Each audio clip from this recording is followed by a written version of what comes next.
Sweet. Okay. Well, um, yeah, let's just go ahead and talk about this then.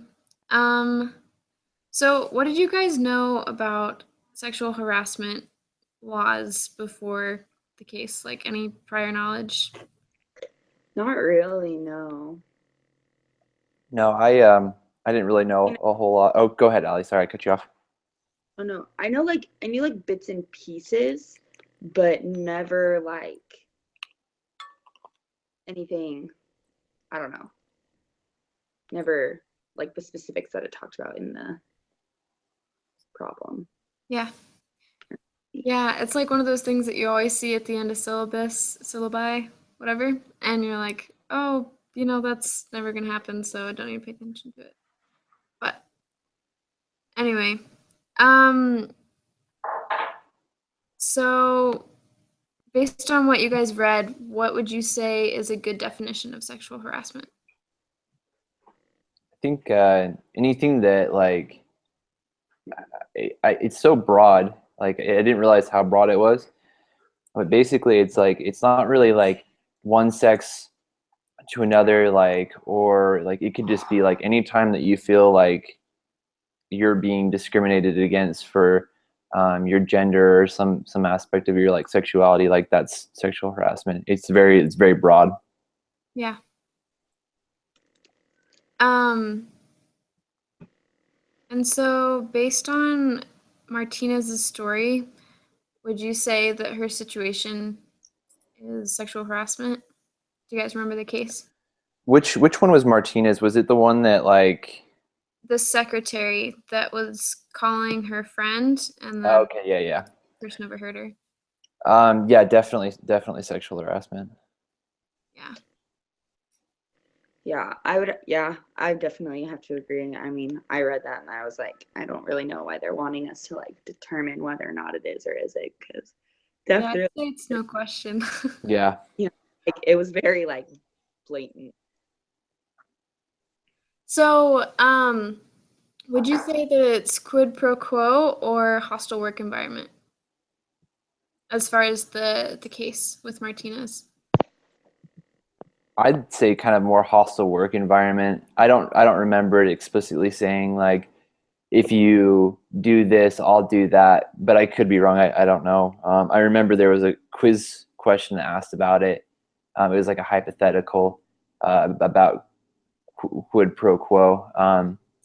But as far as the case study goes, I just thought it was hostile work environment. Yeah, definitely. Yeah, I would say that it's hostile work environment as well because I don't know. I don't I mean it was serious, but I don't think it was like as serious as the other like what the other thing entails, if that makes sense. Right. Totally. I think he had never like explicitly threatened her in that way, but I think it definitely could get to that point really quickly because Mm-hmm. he said that well, it was getting to the point where she was thinking about leaving work. Sorry, I'm trying to I have so many tabs open.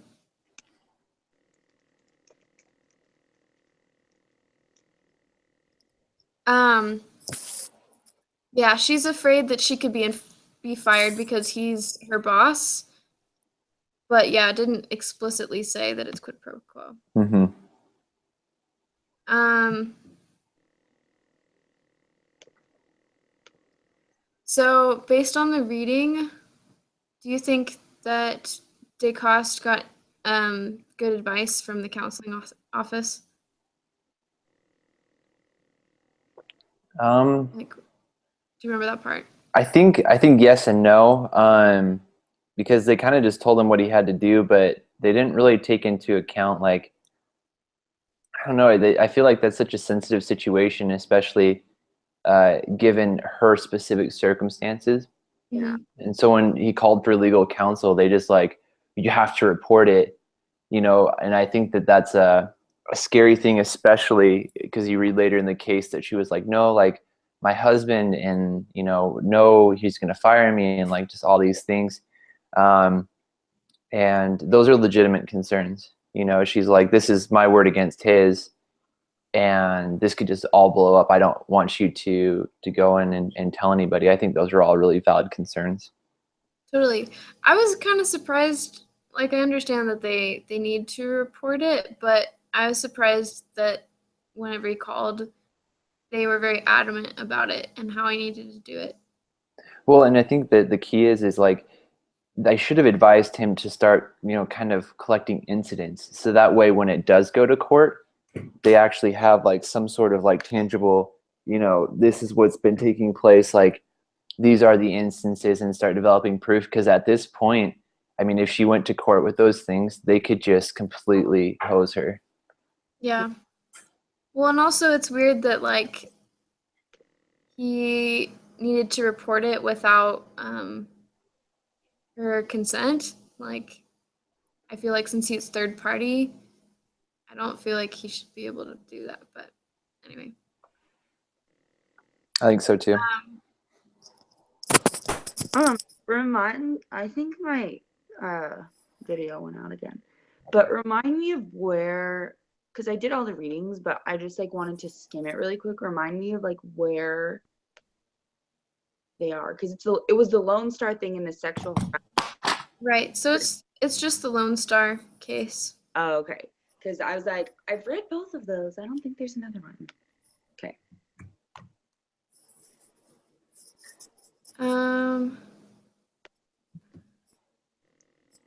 Okay. Let me see.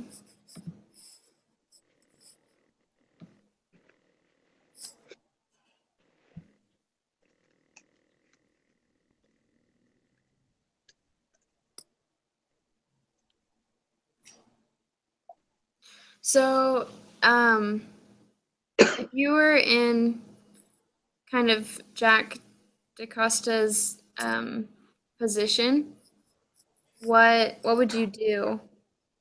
As far as like, would you report it? Would you talk to Sister or Miss Martinez? What would you guys do? I think that like, I don't know, it's like a sticky situation because like, if it wasn't actually sexual harassment and he reported it, like that's causing a lot of problems for other people. Yeah. I think that like he probably should have like talked to Martinez a little bit before, maybe just asking her what was going on. I don't think he was in the wrong for reporting it, but like just to like fact check kind of, because like what if he had overheard it wrong? That would have been so terrible. Yeah, that would have been awkward. Or if he got the person wrong. Yeah. That he assumed was the perpetrator. Yeah, that could have been a messy situation for sure. What do you think, Brennan? What would you do? So, unfortunately, like, I think that like, I don't know if I was if I had received legal counsel to report it, like I would just do it. You know, not necessarily because I wanted to. Like I said, if it was me, I would, you know, take the time to really get, you know, start putting things together that would validate her claims, I guess. Mm-hmm. But like in that situation specifically, like he just had to take the counsel that he received, or else they could have hosed him. You know, it's one of those things where it's like, this could come back to bite me, and so I have to I guess legally I'm obligated to bring it to somebody's attention, I guess. Yeah.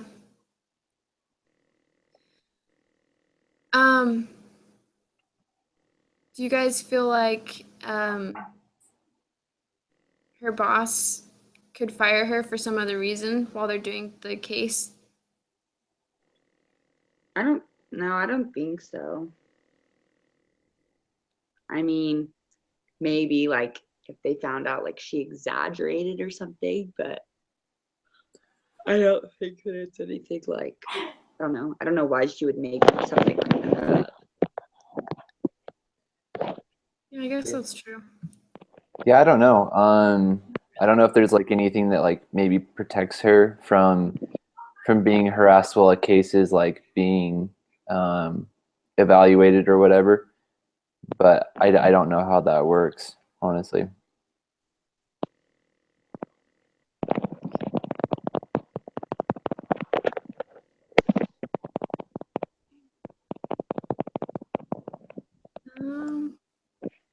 All right, these questions are kind of tricky.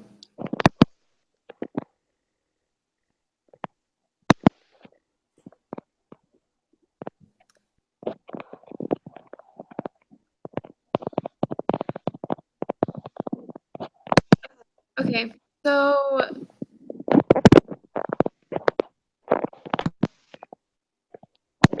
let's talk about what we would include, like if we were in a company, what the sexual harassment policy would be.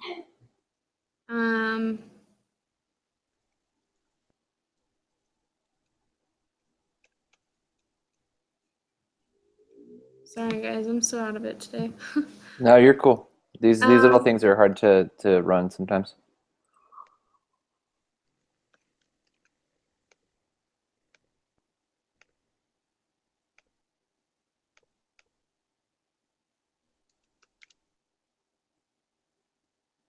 okay, so it says each of us take on like a role.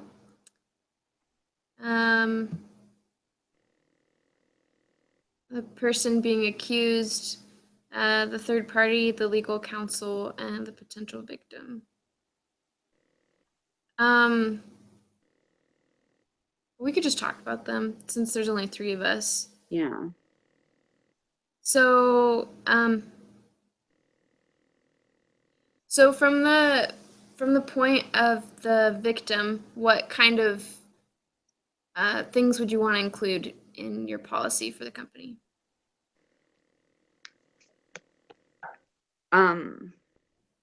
Are we like considering what we'd like the roles that we'd have? I think we should just talk about it all together. So like, what sort of protections would you want to like be part of the policy if you were the victim? Are we in part 3 or part 2? Part 3. I don't know. I think it's important to have like legal counsel. What do you mean by that? Like, I don't know, because it's saying that like one of the roles or whatever is like legal counsel. I think that it's important, like if you have a company, to have like not a lawyer like on standby, but like when things like this happen, you have to have someone that knows legal stuff, because I'm sure lots of people would just be like, oh, I'm going to sue because I can get money. Yeah, And totally. like you need to have someone that like knows like, okay, well, this they could get away, they can't get away with this, but this isn't really going to stand in court, blah blah Yeah, so definitely understanding the laws. I think it would be important to kind of like what we mentioned before, protection against being fired for something else during the court case. Because I feel like, especially if it was their boss, kind of job security would be really important. yeah. Totally. I guess from the perspective of like the victim, like I would want my organization to take like my claim seriously. Like, I mean, obviously, I don't know how likely it is for males to be the recipient of like sexual harassment. I don't know if like that's like if it's. I would assume it's more likely to for a girl to be sexually harassed, but I would want to like be taken seriously. I guess if I were to like bring like, my claims to an HR rep or something like that, just like, you know, that, hey, this is actually impacting me. I wouldn't be bringing this to your attention if it wasn't, and I want you to take what I have seriously. You know. Absolutely. So what about the person being accused? What kind of things should be included in the policy for them? I think that kind of along the lines of just like having access to legal counsel. Like if you're being accused of something, you know, and you don't really understand the legal process, you could very well be innocent. Like you could, you know, you could have maybe said things or done things that like could have been taken as sexually implied, but I guess like you'd want to be like protected from somebody, because I mean, I think in some situations, I don't think this is every situation, but let's there's going to be people that are going to take advantage of that and really play on the card that I'm being sexually harassed, because they can get a $300,000 settlement. And again, I don't know how common that is, but I feel like, given the world that we had or have today, I feel like that's a thing. And so you'd want to make sure that you have counsel that would help you to protect yourself when you're being accused of sexual harassment. Yeah, absolutely. I like wholeheartedly. What about like a third party or the bystander? Oh, that's a tricky one.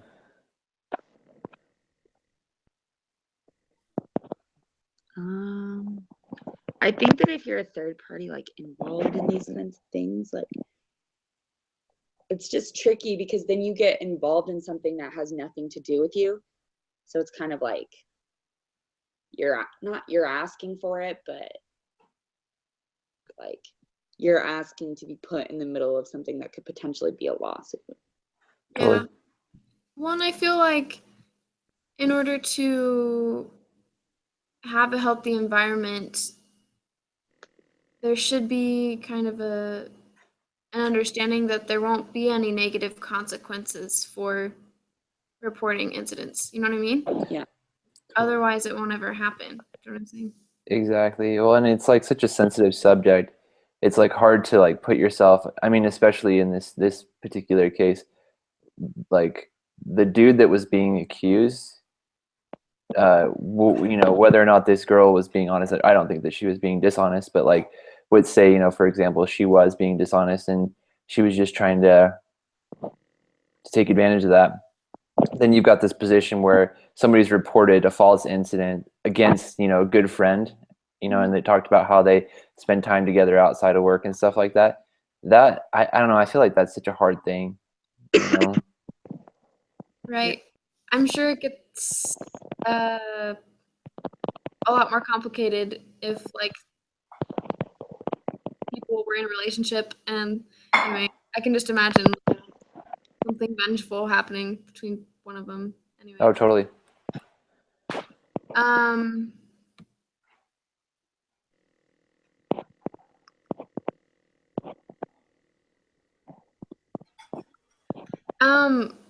Is there anything as far as like the legal counsel, what should be included? I can't really think of anything. From the standpoint of the organization, kind of help direct the question a little bit, I guess. So says, oh, what should the legal counsel include? Yeah, as far as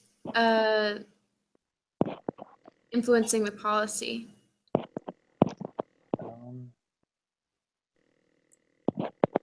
I guess just kind of a statement that they're going to do their job. I think that most lawyers do in that case, but just that, like, if you come to us and are seeking legal counsel, we're going to do our best to help. Kind of the same thing with the HR, like just to be taken seriously. Yeah. Do you ever feel like organizations would take advantage of a situation, again, in order to make money? Sometimes, yeah. I don't know. I guess if maybe there was an instance where an employee was accused of harassing like a higher up in the company, like let's say there's somebody on the company, and they collected a bunch of, let's say evidence or whatever against an employee, and they had the legal counsel and all the different things to take it to court, and they just took advantage of their employee. But I don't know how often that happens. I feel like that's very unlikely. Yeah.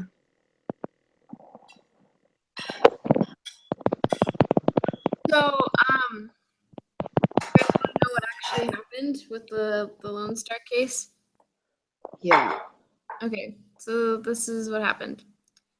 And apparently this is like a real situation, even though like the name and the company has been changed. So it says, when Jack got called to corporate counsel, he forgot about caller ID.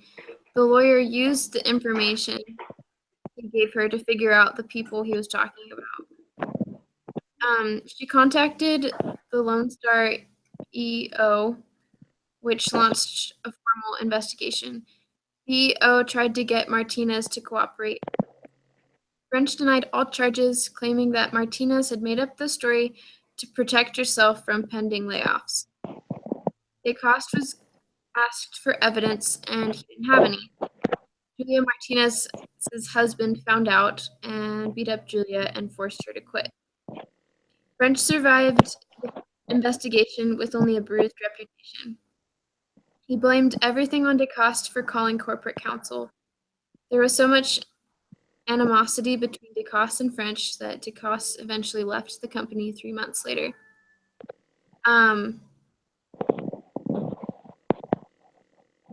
So kind of going back to some of the things that we talked about as far as each part of what a policy should include, from the perspective of different people in the situation, sort of what went wrong in this case? I feel like maybe like a lot of miscommunication. What do you mean? Like, it was a lot of he said, she said, and nobody really knows what happened except for the two people involved. Yeah, that's true. Yeah, no, I think it's kind of a tricky instance because I think the EEO or the whoever got involved, I feel like they were really preemptive. They didn't really give the people an opportunity to like, I guess kind of coming back to what I talked about earlier, like they didn't give them a chance to collect like any evidences that this was actually taking place. And so by the time that they launch this investigation, it is just he said, she said sort of situation, and like that just doesn't hold up in court. Like you have to be able to prove that something is taking place. And so I think that had they not been so aggressive toward the situation, it would have given Martinez maybe a chance to kind of, collect some tangible instances where she could prove that he was doing these things. Yeah. How do you guys feel about the lawyer using, like, figuring out everyone's names through caller ID? I don't know. I think it's tricky, I mean, they have to do their job, and I feel like maybe they felt like they were doing a good thing, but man, they were just blowing it. That was bad. Yeah, I feel it. Yeah, I feel like that's sort of, Invasive. yeah. Yeah, I think so too. Because it's like, I don't know. I feel like especially with lawyers, you're supposed to like keep everything confidential to a point. Like, you can't just like go and like, I don't know. I feel like that was a little dicey. Yeah, I definitely agree with you.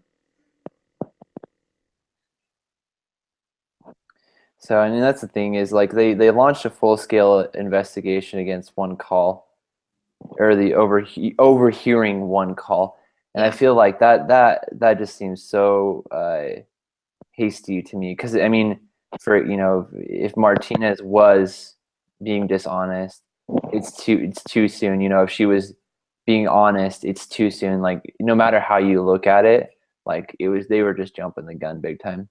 Yeah. Yeah. Well, and I think it's interesting that kind of what ended up happening with DeCoste and French, like even though DeCoste wasn't immediately involved, that he ended up quitting his job because of it. Like it really affected his relationship and how he felt within the company.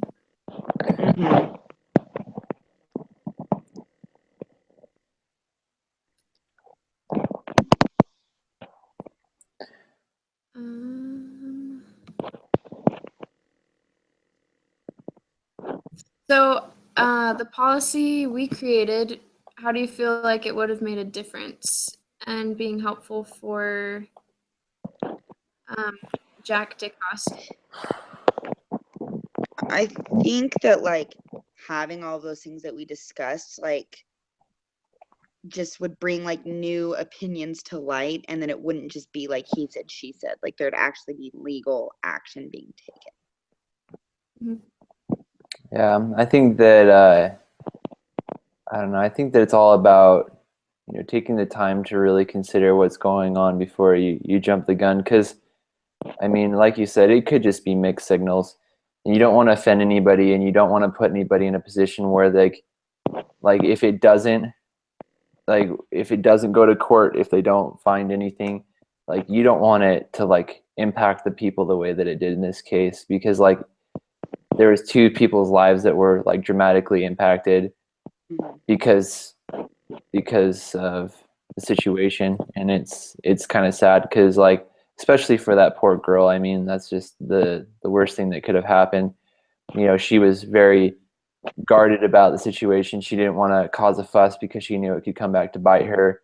The guy, same thing. He didn't want to get involved because he knew that it could come back to bite him. And, so he starts taking the very preliminary steps to doing the right thing, and it just blows up in his face. And it like, I don't know, this case study in particular, it makes you weary, or sorry, wary. I've been using that word wrong lately. It makes you wary of like going into something and doing what's right, because it's like, well, if I do what's right, I'm just going to get bit in the butt. Yeah. Yeah, it's kind of sad that the only person that didn't really feel any repercussions of it was French. Yeah. I mean, Surprise. we don't know if he was accurately accused or not, but Oh, he did it. He was a bad guy. His name's French. No, I'm just kidding. okay. Um, yeah, sorry, we went through all that really quickly, but That's so what do you feel like was the most important thing that you learned from the case, from our discussion, and just like overall what you learned about sexual harassment? I think just the main takeaway is that it just like the thing that I gained the most probably was understanding what it was, yeah. and like how it's far reaching. Like a lot of things can be constituted as sexual harassment, and so you just have to be very careful. And I think it just kind of promotes being very professional in the workplace, because you don't want to ever do or say something that could impact your relationship with your employees. Yeah. Yeah, I definitely think that you have to just like be careful with how you treat others and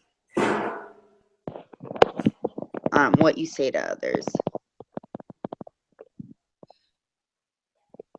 And I don't know, I feel like the case that we were given is kind of an obvious one, but like we said at the beginning, sexual harassment is very broad. And so I think just being especially sensitive to those, I think uh, this one is pretty obvious that there's some things going on, but like it's very intentional. But I think maybe sometimes people could say something, um, you know, especially now, like about sexual orientation, things like that, that could be taken as sexual harassment. Totally. Well, I've seen this in just like in our classrooms, on campus, and somebody will say something like, yeah, something something along the lines of a negative comment toward like obese people or something like that, or like, I can't stand how companies, they sell so much soda because everybody's obese in our country. And it's like you could have just offended, a handful of people in the room, and I've had people, talk about things that were a little bit sensitive for me. And it's like, I'm a pretty open-minded person, so I try not to take offense to it. Yeah.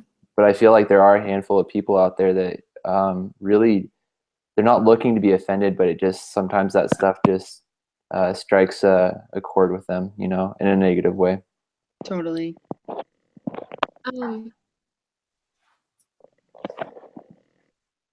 yeah. And I think especially as companies become more diverse, thinking about the past 2 weeks, our discussion about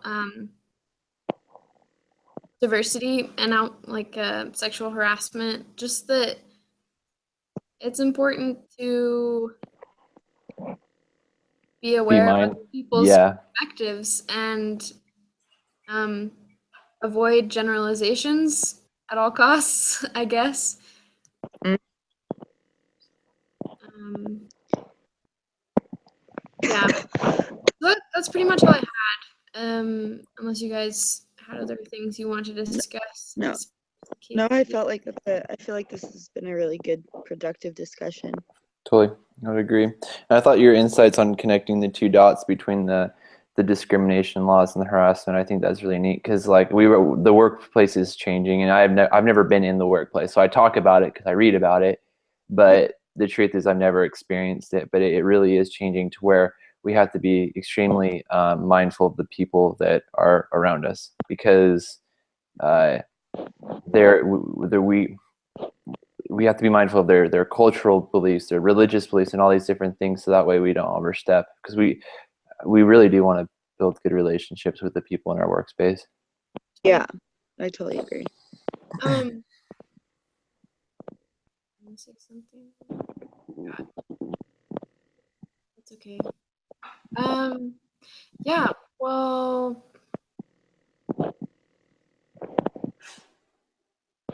That was all I had. Yeah, I think we're good. Yeah, we've got a small group, so like I said, we're never going to hit the time limits, I don't think, as effectively as other groups. Whatever happened to those other two people?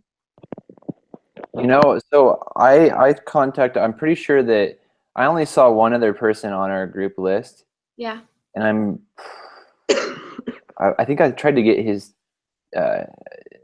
email, or I can't remember. I tried reaching out to him, and I think if we had another person, that we would be aware of it by now, because then they would have contacted Sister Krager and said, "Hey, we've got this going on. I'm not actually getting contacted for this stuff." Yeah.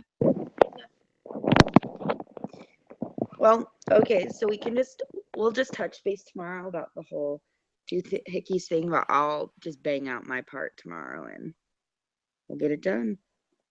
Sounds good. Yeah, I'm doing the same. I might jump in a little bit tonight, hopefully, if I have a little bit of time. But anyways, thanks for like being like a really good group and like being flexible, because this last week was kind of a crazy week. So I appreciate you guys working around that. Of course. Dude, amen. It was such a hard week, but it's over. So. Yeah. All right, I'll talk to you guys later. Okay, so yeah, I'll post this and we'll be done with the one for this week. Okay. Okay, perfect. Yeah, thanks for doing that. Yep, totally. Bye. Bye guys. Have a good weekend. Hey, Catherine.